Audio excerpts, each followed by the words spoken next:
UPSC बरोबरच एमपीएससीने ethics हा विषय राज्यसेवेच्या मुख्य परीक्षेच्या सिलेबसमध्ये इन्क्लूड केलेला आहे। प्रश्न पडतो एथिक्स इंटिग्रिटी ॲप्टिट्यूड, ज्याला आपण मराठीमध्ये नीतिशास्त्र, सचोटी आणि अभियोग्यता म्हणतो, या टायटलचा विषय कधीही तुम्ही तुमच्या स्कूल लाईफमध्ये किंवा कॉलेज लाईफमध्ये बघितलेला नसेल, वाचलेला नसेल। मग प्रश्न पडतो आयोगाने अशा शीर्षकाचा विषय सिलेबसमध्ये का इन्क्लूड केला, त्याची काय गरज होती किंवा त्याचा काय इसेन्स होता, त्याचं काय मूलतत्व होतं, हेच आपण या व्हिडिओमध्ये समजून घेणार आहे। नमस्कार मित्रो, मी हर्षदीप घुगे एऑन आयएस अकॅडमीच्या यूट्यूब चॅनलवर तुमचं स्वागत करतो। इसेन्स, ज्याला आपण मराठीमध्ये मूलतत्व किंवा यालाच आपण सार सुद्धा म्हणतो,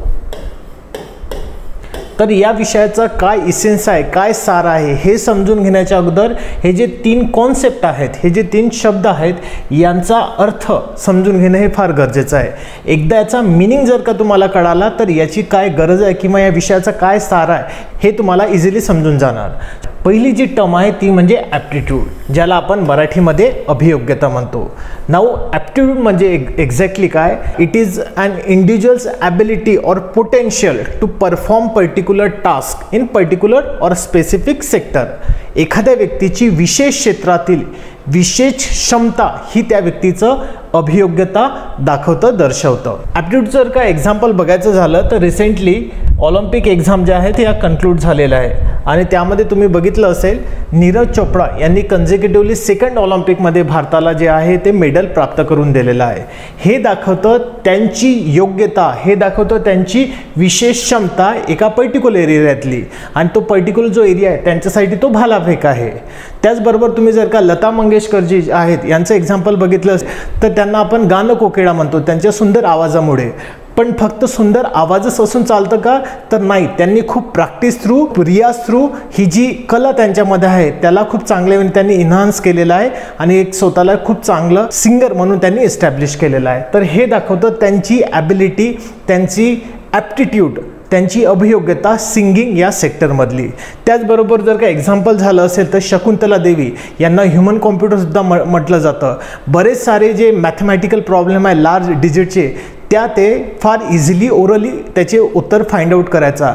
हे दाखवतं त्यांची mental ability to solve the complex mathematical problem that too in few second. Sir हे जे तीन उदाहरण आहेत हेच आपल्याला एक्झॅक्ट डेफिनेशन देतात ॲप्टिट्यूड म्हणजे काय। बरेचदा आपण ॲप्टिट्यूडला टॅलेंट म्हणून सुद्धा कन्सिडर करतो। सो याची डेफिनेशन आहे इंडिव्हिज्युअल्स ॲबिलिटी और potential to perform a particular task or activity. नाव सर्वात महत्त्वाची ही जी अभियोग्यता असतं ही माणूस अक्वायर पण करू शकतो किंवा काही व्यक्तींना ही नॅचरल सुद्धा असू शकतं। जसं तुम्ही बघितलं तर एक सुंदर आवाज असणं हे नॅचरल आहे, सो हे नॅचरल पण असू शकतं किंवा भालाफेक, लहानपणापासूनच प्रत्येकाला भालाफेकची कला येणार नाही, पण over the period of time with practice किंवा विथ ट्रेनिंग त्यांना ती कला अवगत होऊ शकते।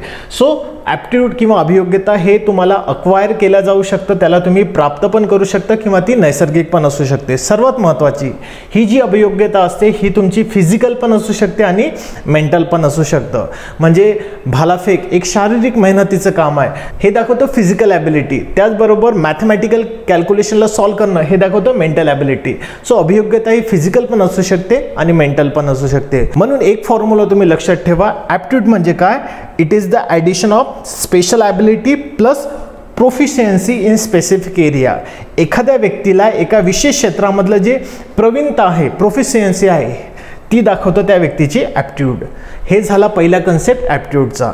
आणि अशी अभियोग्यता सिव्हिल सर्वंटमध्ये, प्रशासकीय अधिकाऱ्यामध्ये असणं फार गरजेचं आहे। याचं जर का उदाहरण द्यायचं झालं तर कोविडची सेकंड वेव्ह, तारीख होती 14 मे 2021।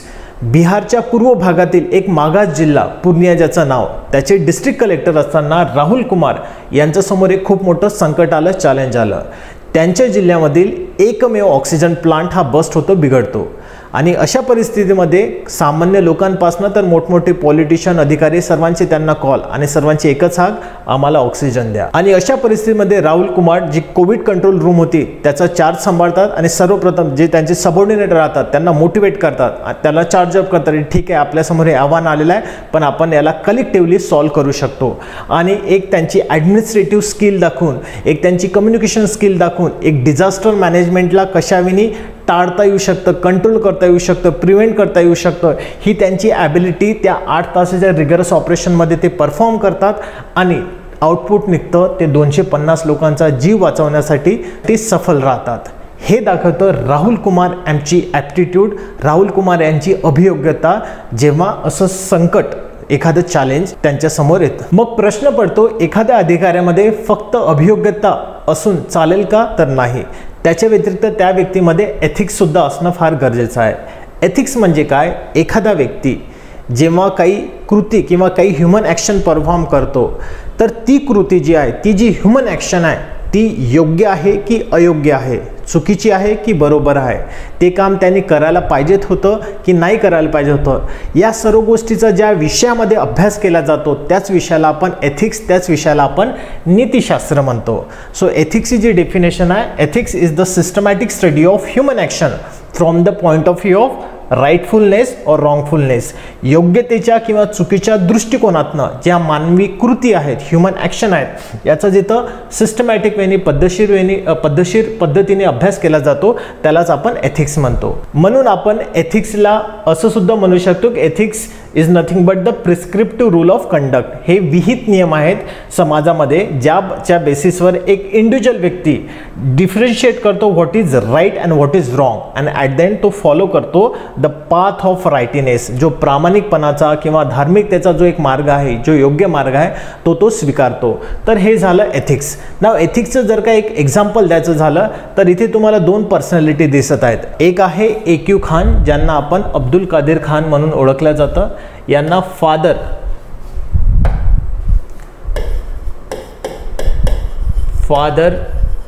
Of atomic or nuclear programme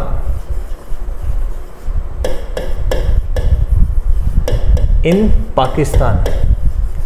पाकिस्तानचे father of atomic nuclear program म्हणून AQ खान यांना ओळखलं जातं. त्याच व्यतिरिक्त APJ अब्दुल कलाम, ज्यांना आपण मिसाईल मॅन म्हणून ओळखतो. नाव तुम्ही जर काय 2 पर्सनॅलिटीला ऑब्झर्व केलं तर या दोन्ही व्यक्तींना ॲटॉमिक किंवा न्यूक्लियर टेक्नॉलॉजी किंवा मिसाईल टेक्नॉलॉजीमध्ये ॲप्टिट्यूड आहे हे आपल्याला कळून येतं. पण फक्त ॲप्टिट्यूड असूनच चालत नाही, तर त्याच्या व्यतिरिक्त तुमच्यामध्ये एथिकल कंडक्ट असणं हे फार गरजेचं आहे. तुम्ही एक नैतिकतेचा मार्ग स्वीकारणं फार गरजेचं आहे. जर तुम्ही बघितलं, AQ खान यांनी स्वतःच्या देशाच्या अगेन्स्ट जाऊन ही जी न्यूक्लियर टेक्नॉलॉजी आहे याची स्मगलिंग केलेली आहे. ओके, सो ते एक स्मगलर होते, एक तस्कर होते, ज्यांनी तस्करी स्वतःच्या देशाच्या अगेन्स्ट जाऊन केलेली आहे. त्यांनी ही जी न्यूक्लियर टेक्नॉलॉजी आहे याला लिबियाला, नॉर्थ कोरियाला, इराणला अशा कंट्रीला त्यांनी ती विकलेली आहे. म्हणजेच त्यांनी जो नॅशनल इंटरेस्ट आहे त्याच्या कंपॅरिझनमध्ये पर्सनल गेनला जास्त इम्पॉर्टंट दिलं. याच कंपॅरिझनमध्ये जर का तुम्ही APJ अब्दुल कलाम यांना बघितलं तर आपण यांना द मॅन ऑफ एथिक्स म्हणून ओळखतो की त्यांनी जे काही महत्त्वाचे रोल त्यांच्या आयुष्यामध्ये प्ले केलेले आहेत, प्रत्येक ठिकाणी त्यांचं जे बिहेवियर होतं ते एथिकल होतं, ते नैतिक होतं. त्यांचंच एक एक्झाम्पल फार फेमस आहे. जेव्हा as A president of India त्यांचा कालावधी जेव्हा संपुष्टात आला होता आणि अशा कंडिशनमध्ये ऑफिस सोडताना ते फक्त एक छोटीशी सुटकेस, ब्रीफकेस घेऊन आपलं ऑफिस सोडून देतात. त्यांना खूप सारे ॲज ए प्रेसिडेंट म्हणून खूप साऱ्या लोकांनी गिफ्ट दिलेले होते, अवॉर्ड दिले होते, पण त्या सर्वांना एक नॅशनल प्रॉपर्टी म्हणून त्यांनी सर्व गोष्टींना राष्ट्रपती भवनमध्येच ठेवलं आणि आपली एक बॅग घेऊन ते पूर्ण एवढं मोठं ऑफिस सोडून जातात. अशा कंडिशनमध्ये जर का त्यांच्या पर्सनल गेनसाठी त्यामधील काही गोष्टी कलेक्ट करायचं झाल्या तर ते यूज करू शकत होते. हे दाखवतं ते त्यांच्या जे ॲक्शन्स आहेत, कृती आहेत, त्यामध्ये एथिक्सला किती महत्त्वाचं स्थान देतात. म्हणून आपण असं कन्क्लूड करू शकतो की फक्त तुमच्यामध्ये ॲप्टिट्यूड असून चालत नाही, तर ॲप्टिट्यूड व्यतिरिक्त तुमच्यामध्ये एथिक्स सुद्धा असणं गरजेचं आहे. हे एक्झाम्पलवरून आपल्याला क्लिअर होते. या एक्झाम्पलवरून आपण समजू शकतो की एथिक्स, नीतिशास्त्राचं एका सिव्हिल सर्वंट, एका प्रशासकीय अधिकाऱ्याच्या लाईफमध्ये किती महत्त्व आहे. याचं जर का एक अजून उदाहरण द्यायचं झालं तर ते म्हणजे अशोक खेमका. अशोक खेमका हे हरियाणा कॅडरचे IAS ऑफिसर आहेत. 1991 बॅचचे ते आहेत. तुम्ही जर का बघितलं तर बरेचदा न्यूजमध्ये राहतात. आतापर्यंत त्यांच्या 56 टाईम ट्रान्सफर झालेला आहे.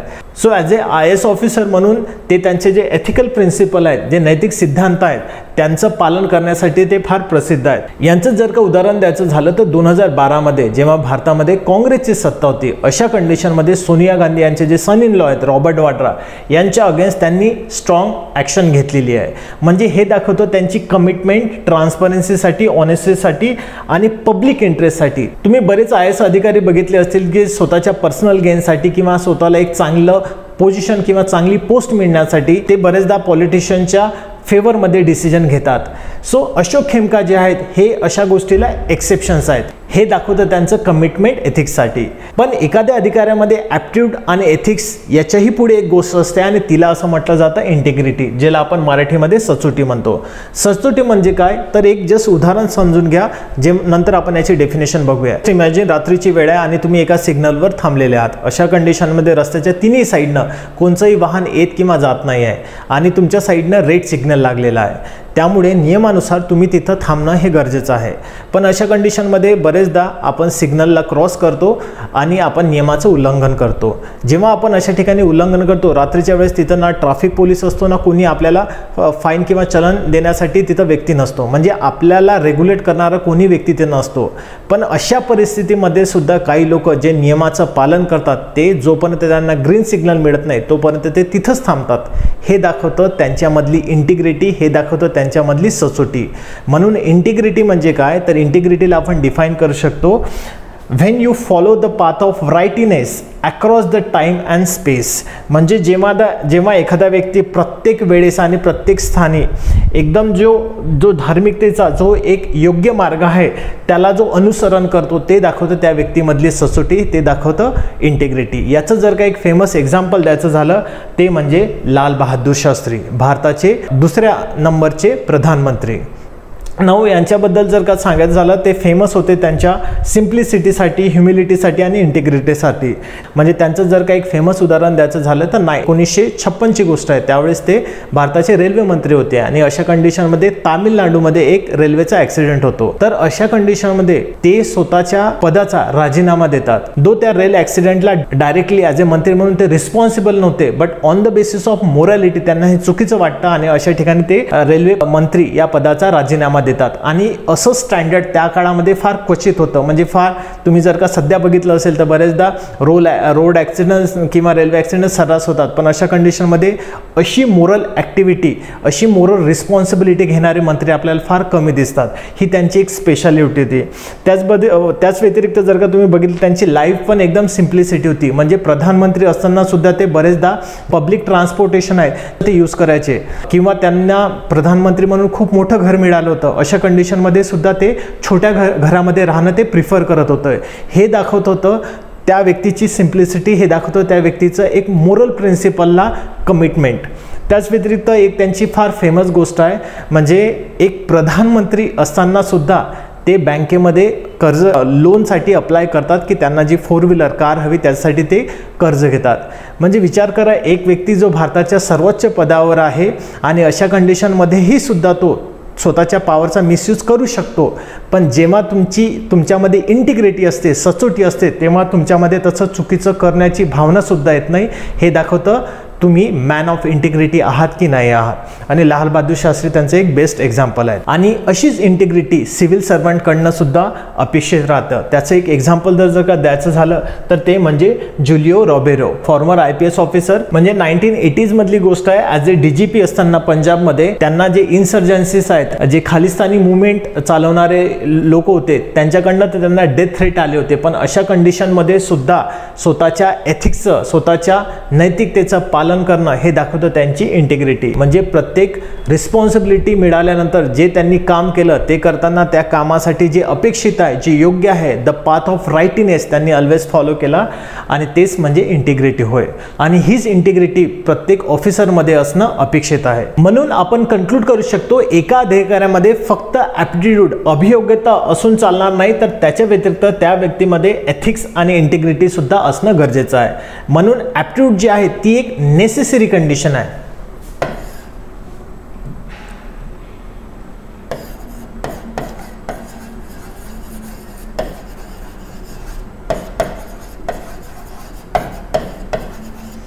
ती एक नेसेसरी कंडिशन आहे, एक आवश्यक गोष्ट आहे.